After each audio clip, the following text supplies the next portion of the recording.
There we go. Now, if we look at it from the top here, right, and we looked at it, at least it looks like it's doing the right sort of thing, right? It's bending, right? It's bending. This guy's rotating around. This isn't vertical anymore, right? It doesn't have that S curve in it like it used to have. And this is sort of looking like it's supposed to. It's got high stresses in here, which is what we expect, because this is all bending stresses in here, right?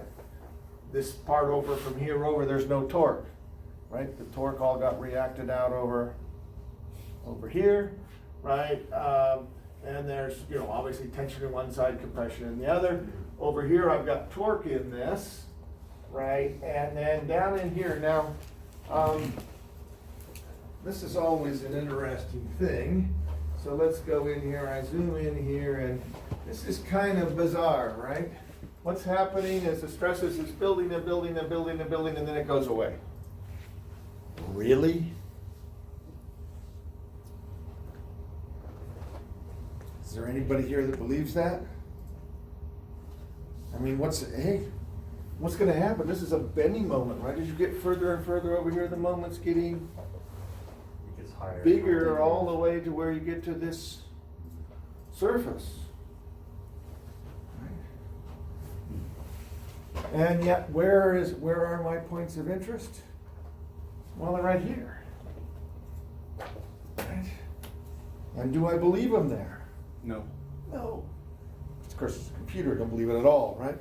But okay, so anyway, we're also looking at, we got about what, 17,000 pounds. It's not bad.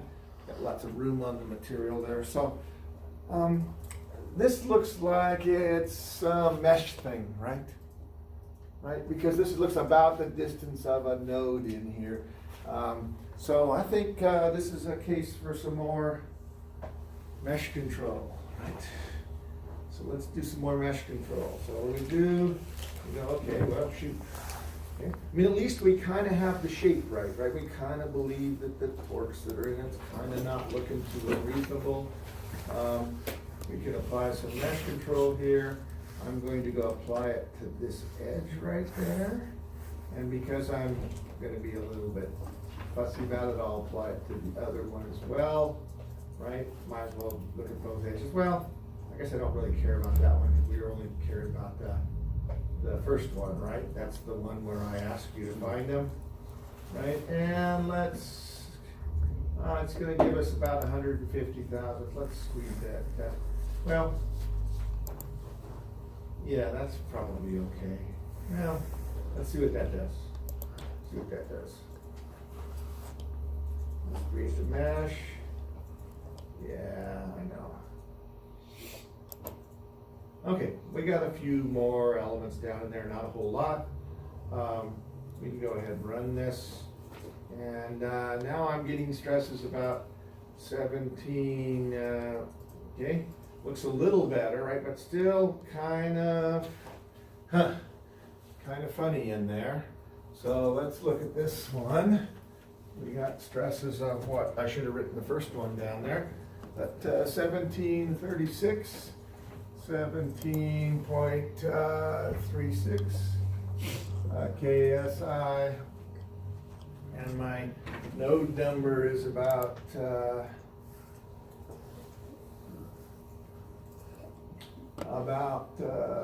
3657. Okay, so that was kind of interesting. Now let's go ahead and we can mess with that mesh control some more, right? We're gonna, and let's squeeze it down a bit more. Yeah, how about we take it down to about 100 thou, just to see where we are. And we can again create the mesh. Yeah. You get used to pushing the buttons pretty quickly here, right? We got a little finer mesh in there now, right? Getting a little bit better. Run the steady, right? looks like our values went up to, come on. Right, looks like our values went up to what? 1958. Okay, so I got 19.58 ASI. And it's getting better, but it's still not in the corner, right? Right. Still not really where I think the high stresses are going to be. So let's see how many nodes we have just to make sure. It looks like I've got 5,086. Okay. And let's squeeze it down to what we were at 100 thou. Let's go ahead and come on. 100 thou. Let's make it what? 50 thou.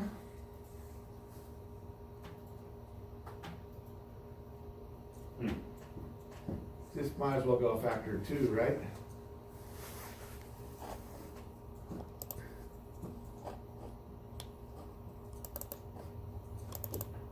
And we got some more nodes in there, right? Down to 50 thou. Right, we can run it here. Okay, and we can look at the values right here, right? Still hot in this corner, but to 2.2 or 22.08. 22.08 KSI. And my number of nodes is about 885. Well, shoot. I don't know about you, but are you all that happy about this? No. Keep going. Keep going, right? Yeah. So let's, yep. So at 50, how about we go to 25? Cut it in half again, right? Yeah.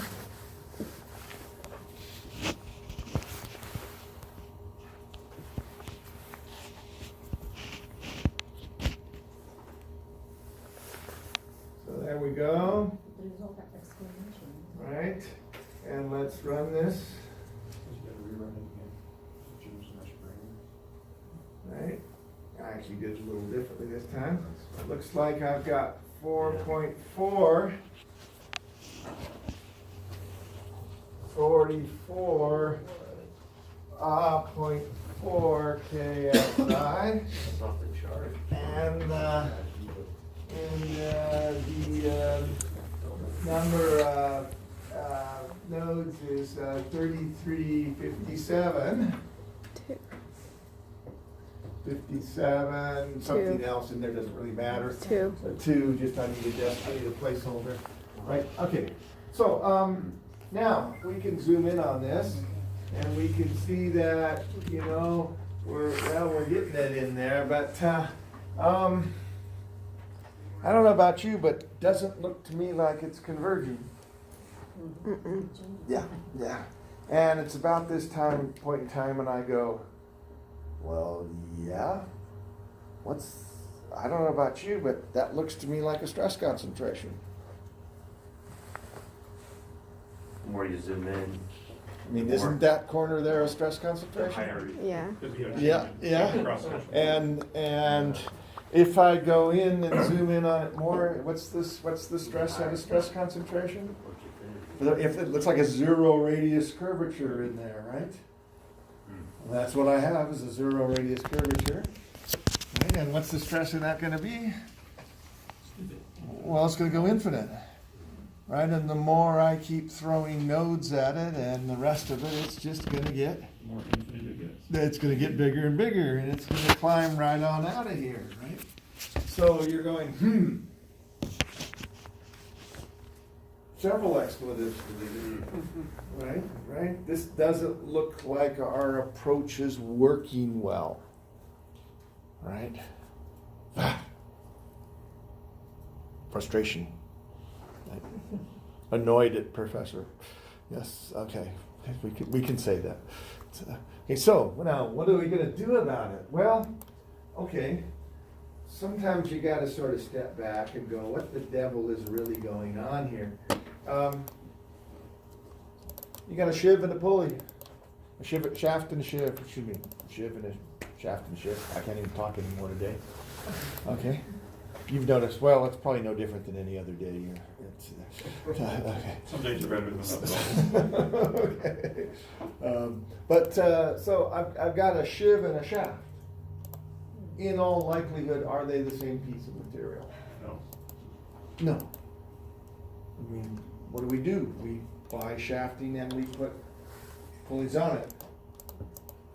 Right? So the stress concentration exists because I'm thinking that it's one piece of material, or I'm modeling it as one piece of material, when in all likelihood it is two pieces of material. Actually, it's not impossible that it's one piece of material, but it essentially is for this one. I mean, that's a 120 millimeter diameter. You're not going to turn it all the way down to 20 millimeters to make shafts out of it. That's a heck of a lot of machine. Anybody but Boeing wouldn't even think about doing that right now. Again, aerospace rules are weird, so take that guy. So this stress concentration probably doesn't exist if it's an actual part, right? Because if it's an actual part, the shiv is going to push on the shaft. Right? The shiv can't pull on the shaft. Right? Can't do it, right? I mean, it's a hole in there, right? So you load it sideways, and as it goes around, what happens is the shiv pushes on the shaft. Right? So the loads between the shiv and the shaft are compressive because it can't pull on the material. Right? Now the torque is handled by a keyway, but we can sort of, if we're going to do that, we're going to have to go analyze the keyway, which we can go do, but that's getting kind of carried away.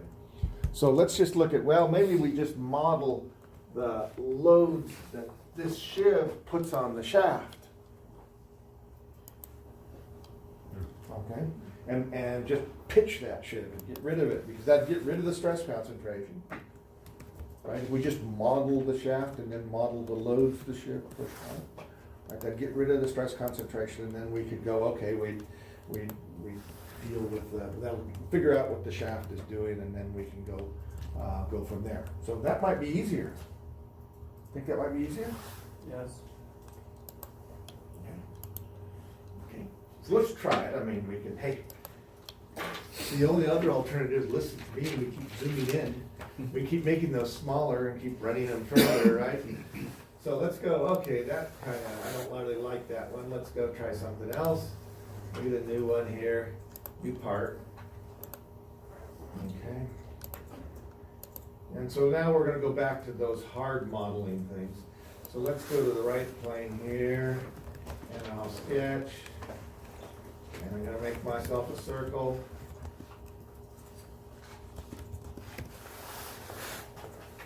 Right, and I'm going to say it's 0.375 for a radius, right? Just because that gets me a 3/4 inch shaft, right?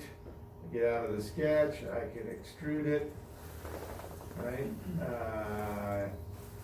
Okay, and I'm going to extrude it, I think I said 4 inches in one way, right? And I can extrude it in the other direction. Well, actually, let's just go ahead and extrude it 8 inches. Why not? Doesn't really matter. IB won't do it. Okay, so I got a shaft, right? So we say that's good. Now, I'm gonna need to put that load in the middle there somewhere, right? I'm gonna need to put the loads where the shiv was. So if I'm gonna need to put the load where the shiv was, I better make some surface there. So I better put some splits in for that one. So I'm gonna, again, I'll probably on the front plane here. So we're gonna create like a cylindrical surface then instead of, No, it's just a shaft. okay. No, I mean to represent the area that the. Yeah, because that's what the shiv is gonna push on it, right? It's gonna push on a cylindrical surface. So we'll just draw some lines in here, I'll sketch. And I'm gonna put a couple of lines in. And I'm gonna put one in out over here somewhere. Right. And I'm gonna put one, and then I'll put one more out over here somewhere.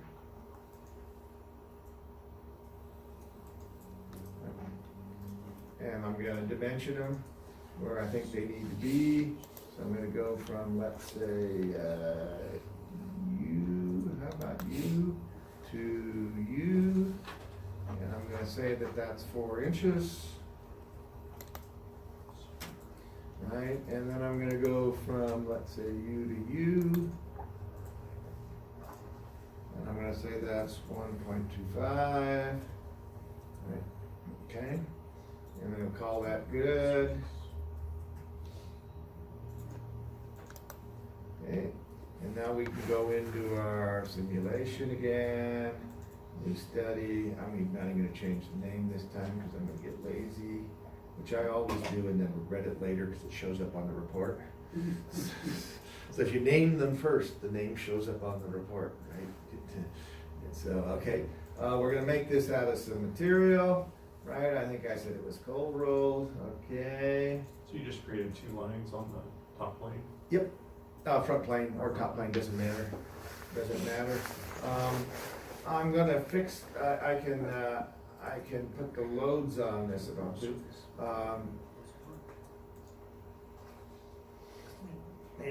Well, let's put the fixture first, and I'm gonna be really barbaric about the fixturing here. I'm just gonna fix this far end over here. I'm just gonna fix you. And that's representing which individual? That's the free one. The frame division. That's the one that's furthest away, right, that doesn't have the torque on it, right? It's the one that doesn't have torque on it. Then we're gonna put the other loads on, we'll put the torque, right? I'll put a torque on, well, let's go put the torque on the surfaces here. I'm gonna, actually, let me make it a force, just so it's easy. Well, let's make it a torque.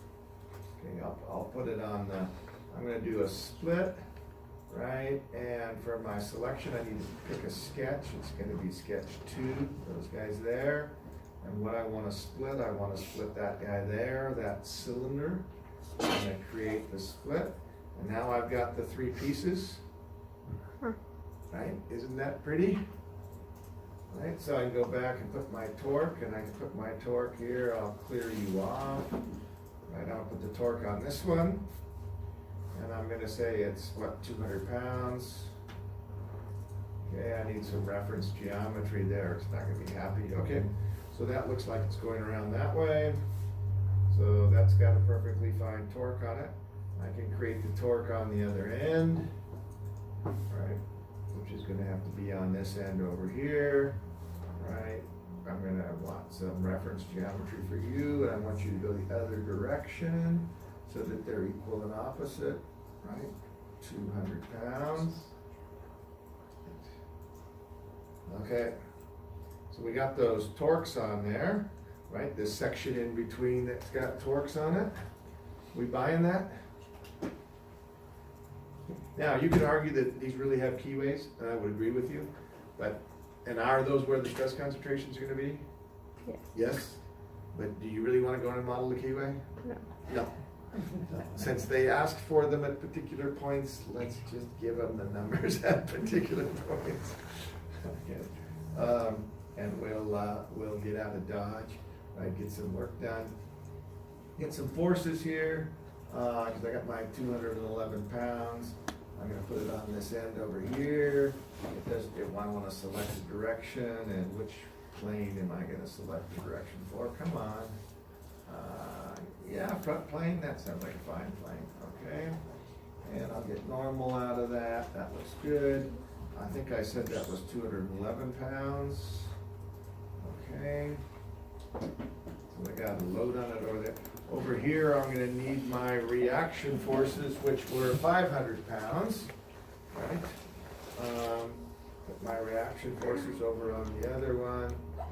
So I can go forces over here and put it on this guy here, right? Except I need to select the direction again. I'm gonna use the front plane, right? And that direction there, and I wanna go the other way. And it wants to be like 500. Where did the 500 pounds come from? Well, it's the number I was using up there, right, when I did the statics. What do? I've got 500 pounds going this way, I got my 211. So what I've done is I basically put the force in here and fixed this end over here. Right, I kind of did a thing where I fixed this end, and then I put that other reaction force over here. Made a cantilever beam out of this. Okay. This is a nice thing to do because what should the loads be down here? They should be essentially zero, right? There's no torsional load down there.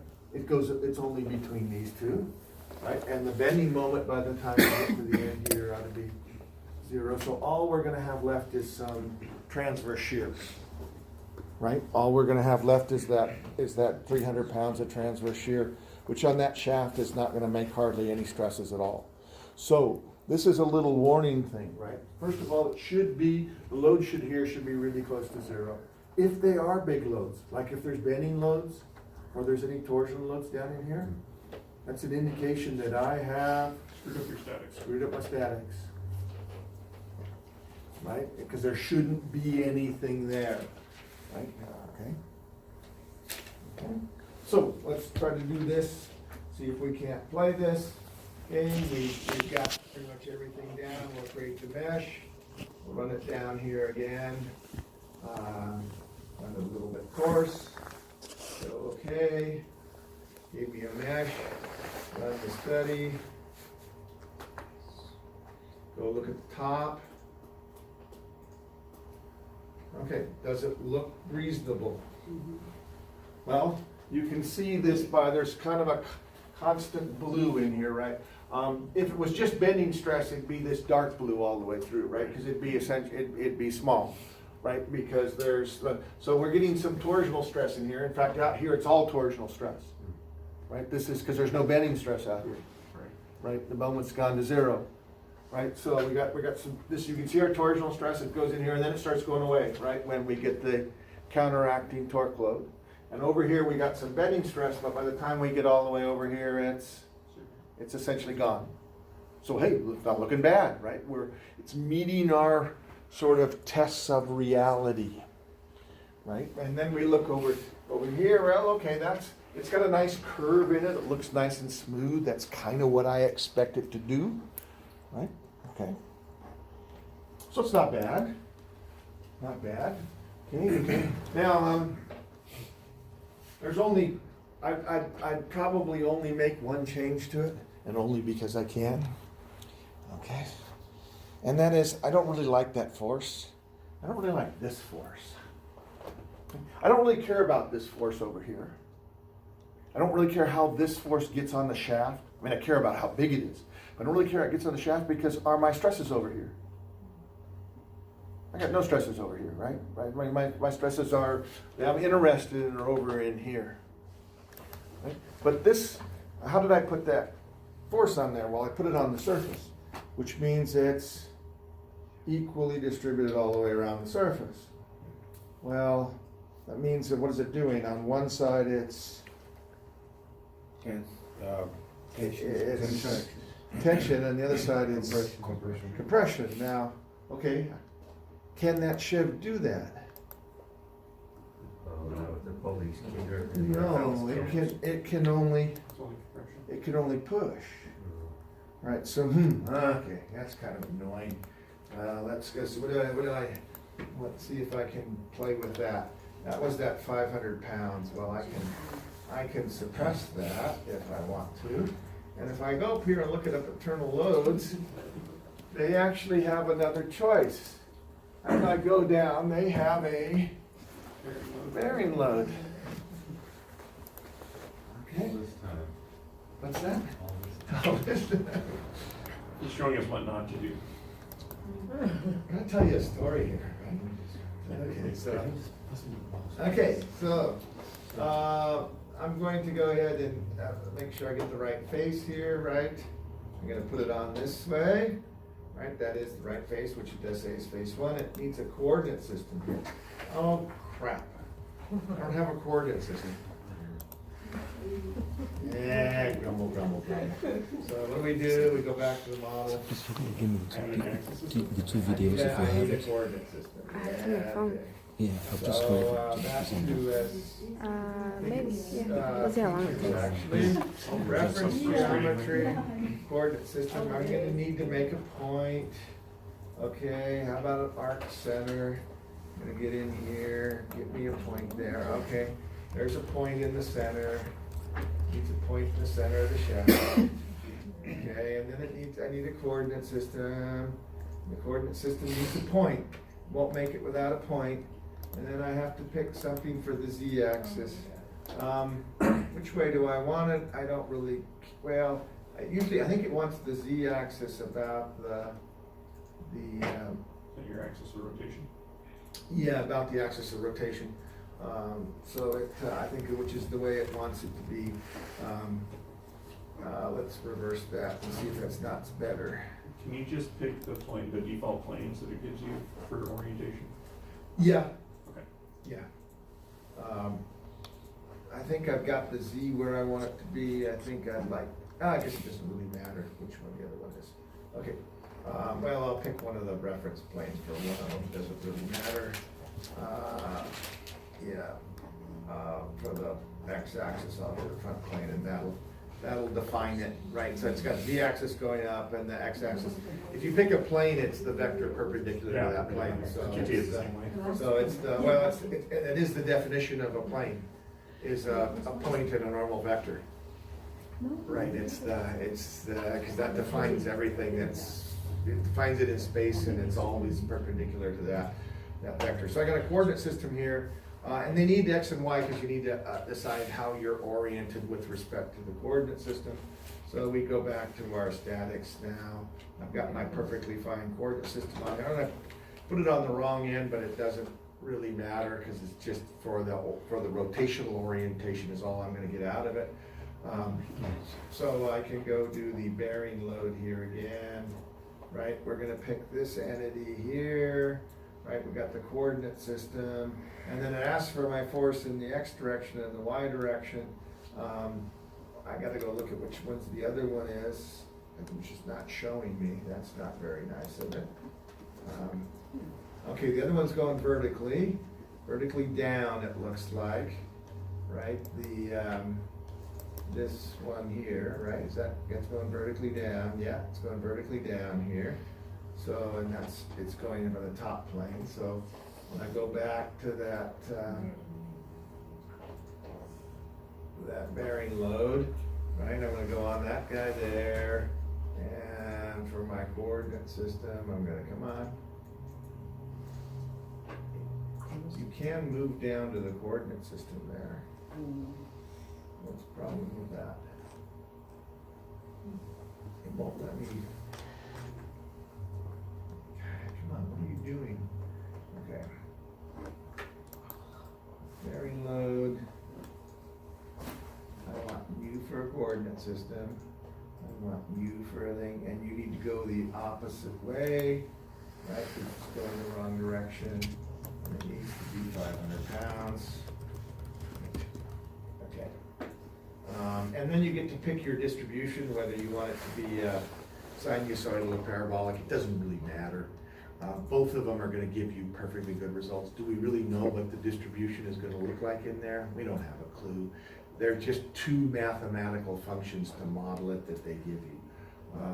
Either one of them kind of works. So we got 500 pounds going up that way, and 211 pounds going down there. We can go run that study there, and okay. Still, if we look at the top view, it's probably looking pretty good. Okay. Again, it looks pretty nice. I'm not unhappy with that. Got a nice curve to it, right? Again, we got the torsion in here, right? We got nice torsional stresses that blend out by the time we get away Anyway, here we've got about, what, is it 2,200 there? So now we can go back and do our, I should have left those up there after I erased them, but we have 22.4, 243. 50.4 KSI. Isn't that what we have? Yeah. Yep. Yeah, 22.4 KSI.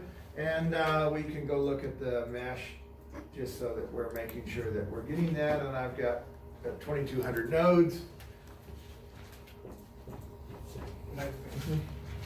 Again, I don't really care about those small numbers out there. They're just placeholders. So let's go squeeze the mesh a little tighter and see how this runs. Right. Yeah, okay. So let's squeeze the mesh up a little bit. We can do it this way, or we could put some mesh control on there, right? See what it does. Runs pretty fast. 2219. We're basically 22.2 KSI. I don't know about you, but That's good. I think it's pretty darn converged, right? So, Can you show your fixtures and your tree? sure. Yeah, just the bar. Right, that's all we're doing. Right? And of course, I could run it up a little further. I could even go put some mesh control on it if I really wanted to get carried away. Right? We could go apply some mesh control to well, maybe we apply it to this surface, right? And just make a little finer mesh in there, since that's kind of what we're interested in, right? See if that doesn't make it a little better. Did I get numbers for that? I didn't. Let me get my mesh here for the details before I go away. 6548. Okay. And then I'll run this a little bit again. Let's create the mesh. Yeah, I know. Okay. See, we got a little finer gradation in there from the mesh control. Let me roll it to where it's not so bad. Oops. How about that way? Okay, you can see we've got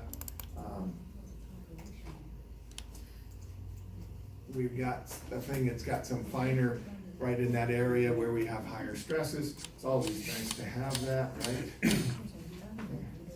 And I got 2182.